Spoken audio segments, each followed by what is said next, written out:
Hello, everyone. Welcome. I am Holly Gore. I'm the Director of Interpretation and Associate Curator here at the Wharton Esherick Museum.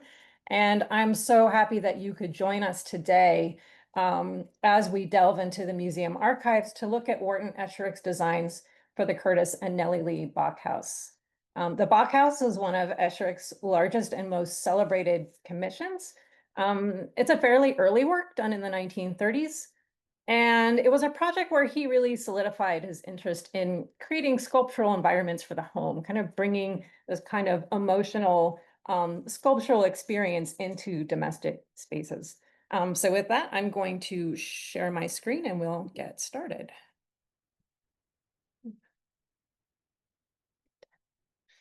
So dramatic but simple, Wharton Esherick's designs for the Curtis and Nellie Lee Bok House. From 1935 to 1939, Wharton Esherick undertook a series of sculptural interventions into the home of his clients, Curtis and Nellie Lee Bok. These included a library, several fireplace surrounds, an entry stair, a spiraling entry stair, a music room, a chimney that also had a spiral, and an exterior stair in stone that wrapped around the outside of that chimney, and outdoor lighting.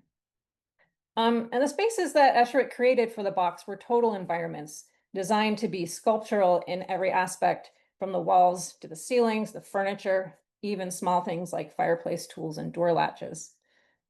And the view that we have on the screen right now is from within the Bok House Library, or book room, as they called it. We have a nice view of an oak fireplace surround with this kind of radiating pattern that I think must have been really spectacular when a fire was lit in it. And beside that, a doorway, a portal into the Boks music room.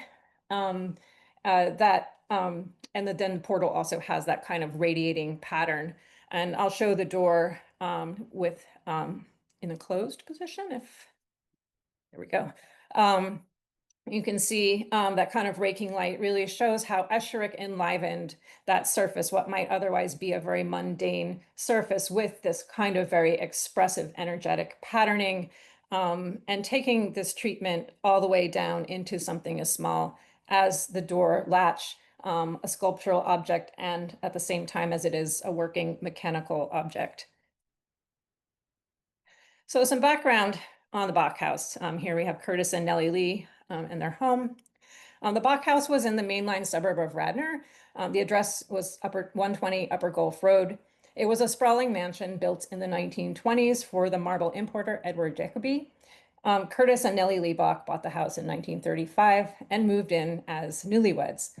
Curtis Bok was a judge from a prominent and wealthy family. You might recognize the name Edward Bok. That was his father, who was a well-known editor and author. Curtis was also a family name coming from his mother's side. I think, Curtis Publishing Company, Curtis Institute of Music.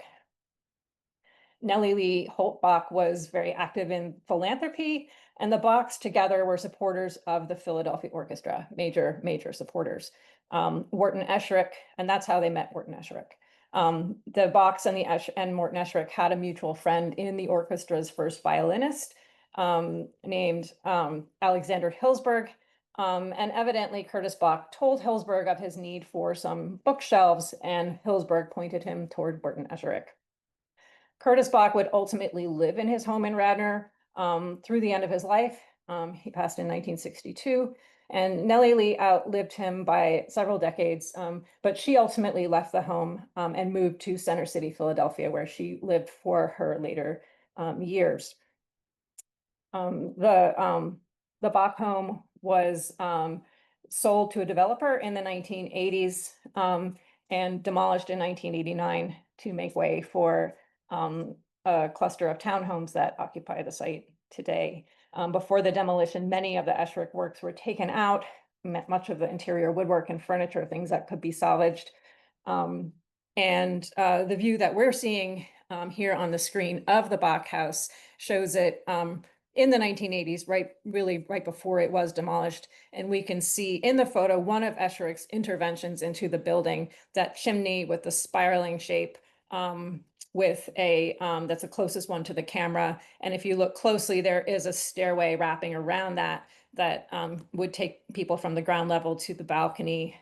And this model from the Esherick Museum collections is of that staircase, and I think shows the forms a little more clearly.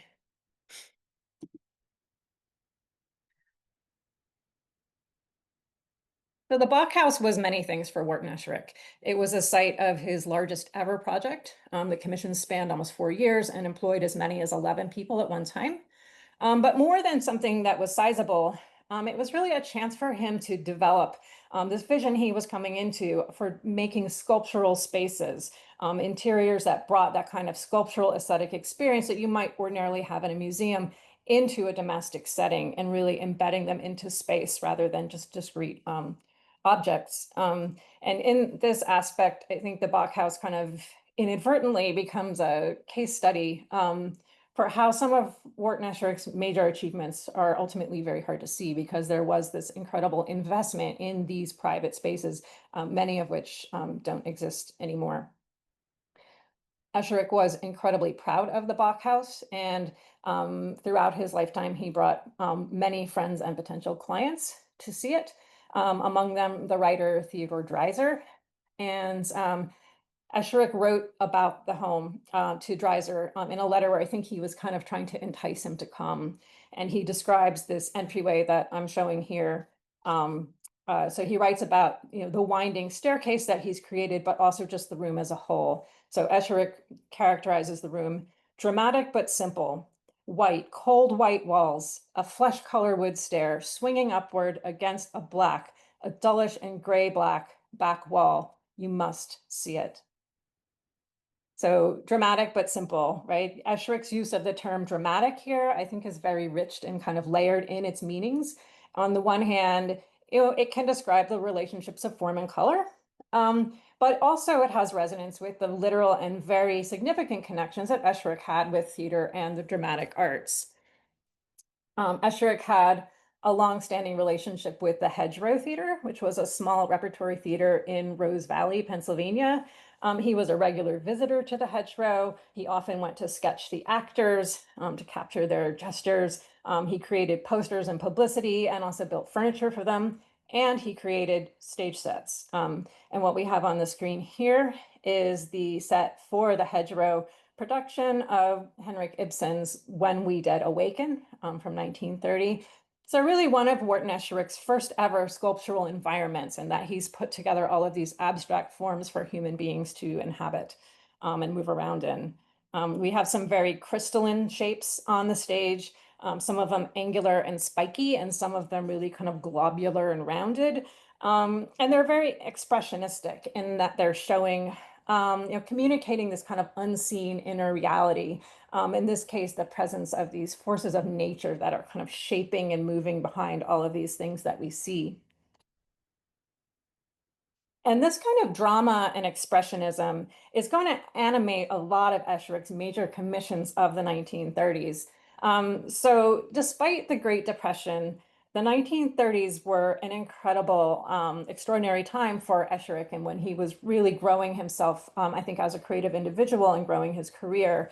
It was as if the stars really aligned, where he had this clarity of vision. He brought in the patronage to realize it, and also the skilled artisans who would build these things with him.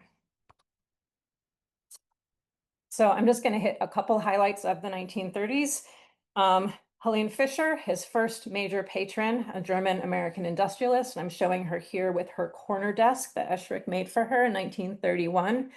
It was really a landmark work for him, bringing these kinds of sculptural, angular, crystalline forms, asymmetry and dynamism that works against conventional design, but at the same time as it really leans into the notion of fine furniture. This is a very finely crafted piece of work with many intricate moving parts, little drawers, little compartments, pull-out lights, lots of compound angled dovetails, and using some very expensive, costly, imported woods such as Paduke and ebony.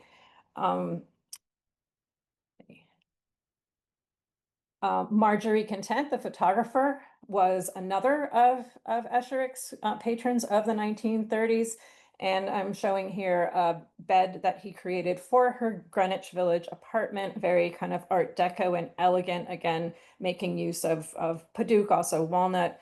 And I love this kind of the headboard that has this drawer storage, this kind of waterfall of what are actually pivoting drawers. And then there's the Bok House, the next in the chronology. And I'll just go through some of the spaces of that building. So here we're seeing an alcove in the library or the book room. Some folks may recognize the curved sofa that this was something that the Boks rejected and is now in the Esherick studio up in Esherick's bedroom. There is the entryway made of salvaged white pine timbers. We get a really nice, the light is really illuminating those in that photo. And that is now in the collection of the Wolfsonian Museum at Miami Beach. The fireplace that we saw before, that's in the collection of the PMA, installed in the galleries there. And also showing the little model that he created in advance that we have at the Wharton Esherick Museum. And then the music room. You can get some details like this phonograph cabinet on the left with a kind of controller that sits on an armchair, kind of a pre-remote.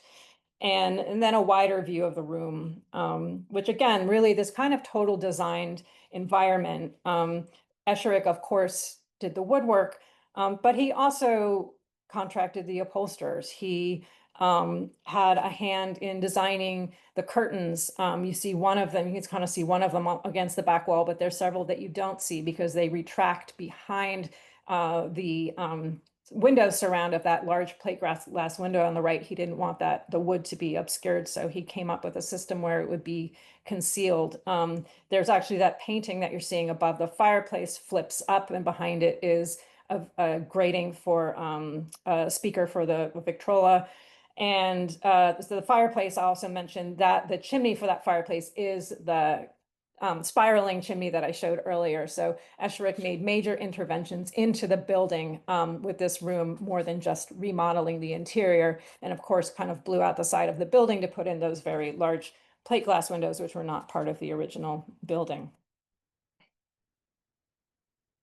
So I'm just going to take a very short detour into some of Wharton Esherick's sources.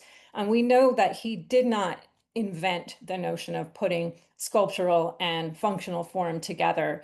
We also know that he was very interested in the design and architecture of Austrian philosopher Rudolf Steiner, who was the founder of a spiritual philosophy called anthroposophy. What we're seeing here in the photos are several views of the second Gothianum building that Steiner designed and built in Dornach, Switzerland, which he intended as a world center for anthroposophy. And the building actually, in fact, houses a theater. So it is really kind of drama in a grand stage in many senses of that word. Esherick himself never visited the Gothianum, but he did know about it from photographs, and these images on the screen are actually scans of postcards that a friend sent him of the building in the 1920s.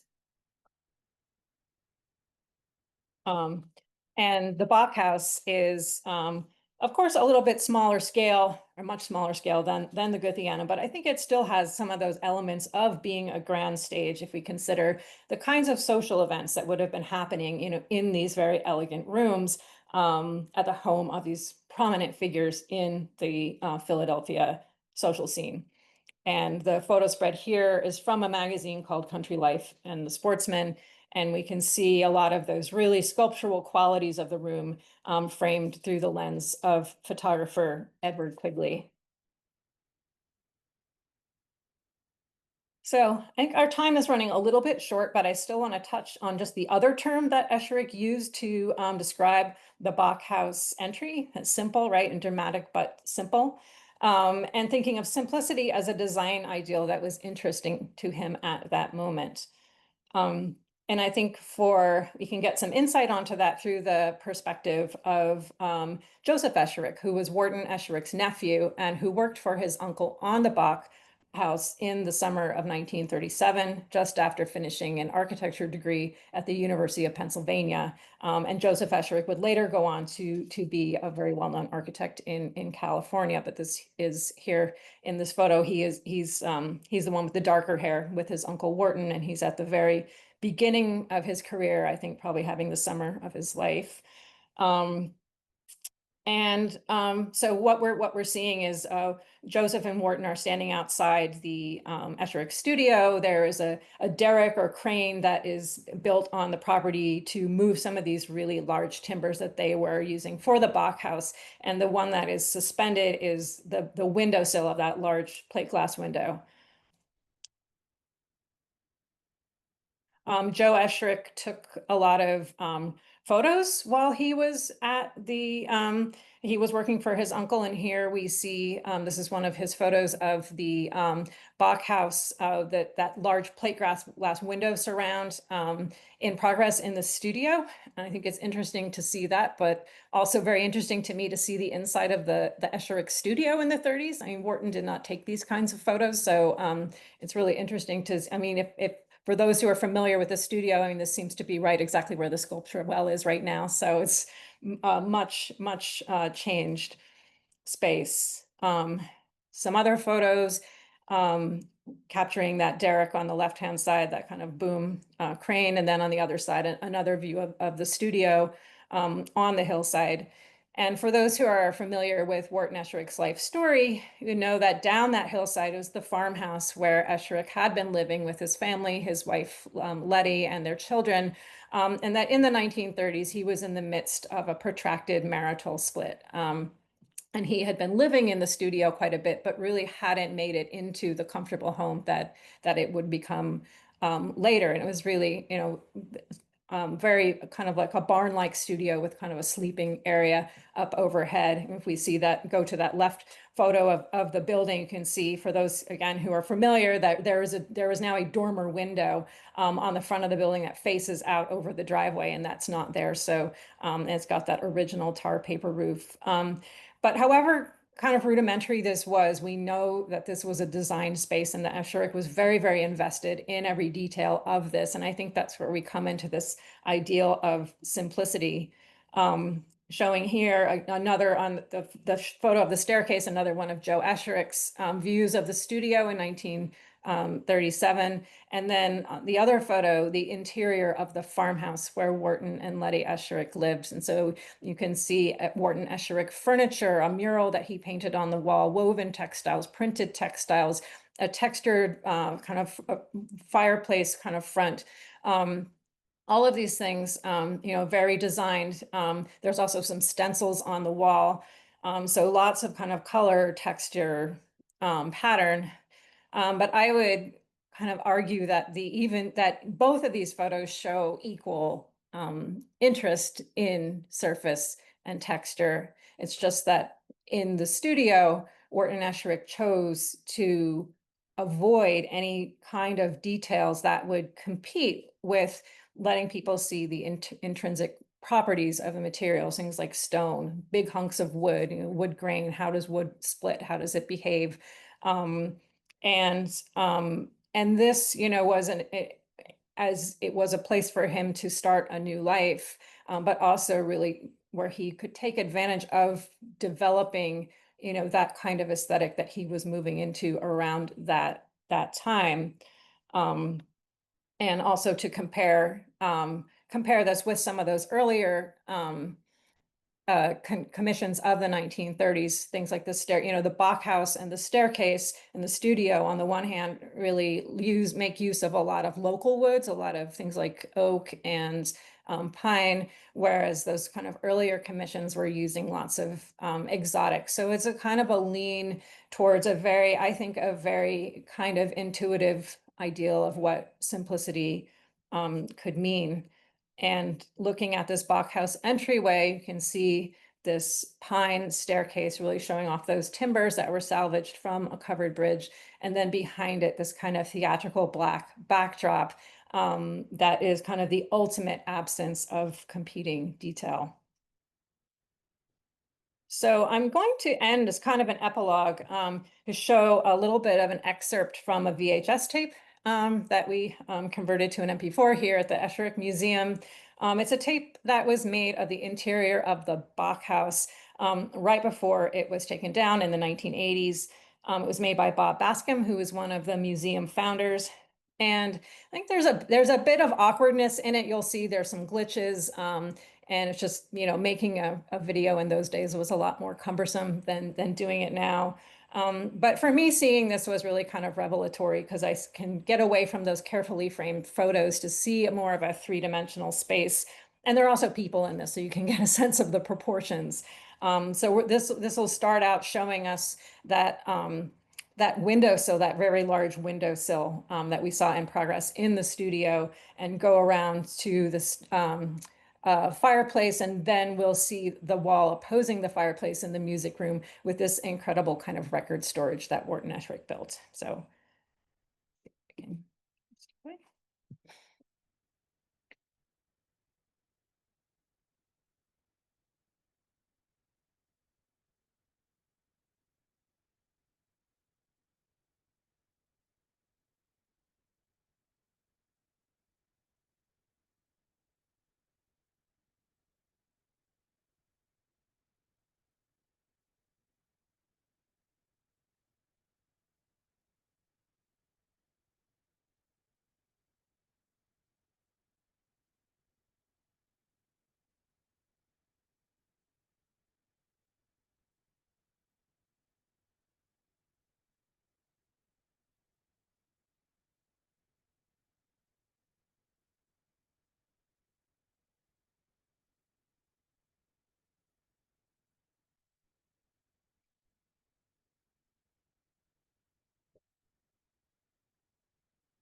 all right. I think it's so interesting to see this in color, even if later owners did make some major changes to the decor. So I'll stop my share. That's what I have for today, and ready to take some questions or comments or thoughts. There's one comment or question in the chat that asked who the Bok children were. Oh boy, Rachel, and I'm forgetting the other one. I don't remember. Yeah. Nice. Enid? Is that right? Maybe Enid. Rachel for sure.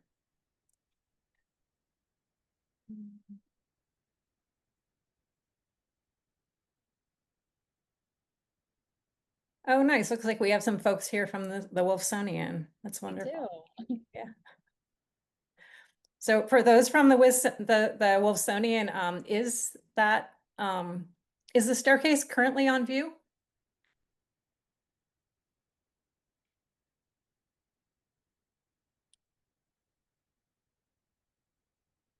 Oh, we'll wait for that. Anyways, Response is it's a permanent fixture in the building. nice. I hope to someday see it. Yeah. Yeah. And the fireplace and door surround are also on view at the Philadelphia Museum of Art, though they are doing some major renovations on their American galleries. And last I looked, that gallery was not on the list, but still I would definitely check before going there. We have another question. You mentioned the Bok House spiral staircase was created from salvaged wood from a bridge. Can you speak more on this? What bridge?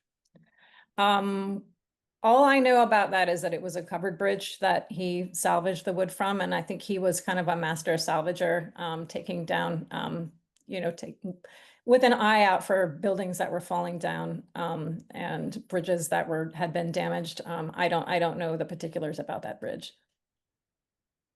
But maybe Mark does. I see Mark. Mark, Hi. hi. I do have the answer to that. Okay.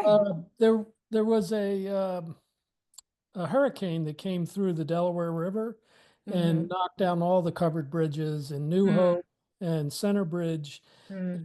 part of the bridge in Frenchtown, the Frenchtown Bridge. Mm-hmm. And it stayed that way. They replaced two sections of it with a metal bridge, but the other four or five sections were still wood. And Mm-hmm. 1930, I believe it was, they decided to take all the wood pieces down, and Esherick got them.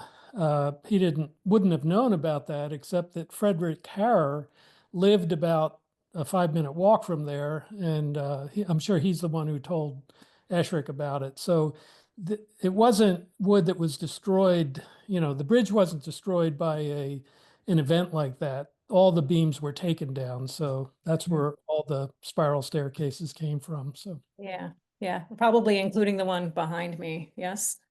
Yes. I think that one as well. yes, yes. Yeah.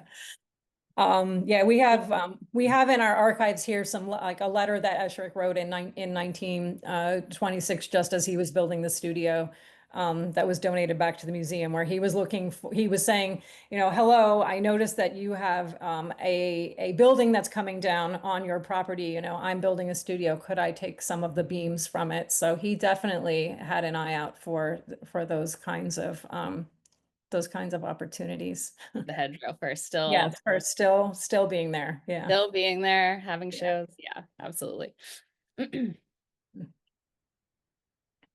All right. Great. Well, thank you all so much for coming. Thanks for Thank you, doing this. This was Holly. fascinating. Yeah.